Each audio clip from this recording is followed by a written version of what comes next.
កំពតហារតីអីលើប្រែអភិវឌ្ឍថ្មីបានជួបចរណៃស្រស់មានមុំ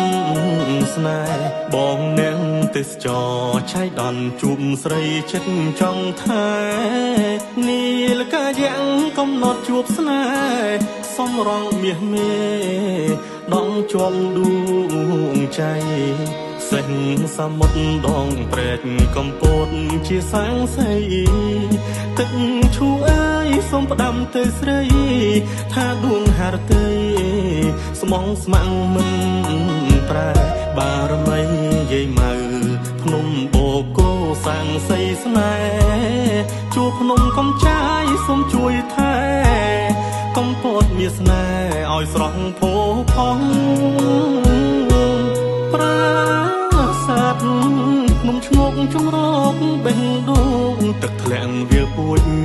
ស្មោះតែអូនអង្វរស្ងួនសុំផ្ញើជីវិតកុំពតអើយអ្នកថាត់នៅក្នុងដួងចិត្តធូរេនសាវម៉ាវមកខុតចំការរាប់ហាត់ផ្អែមពី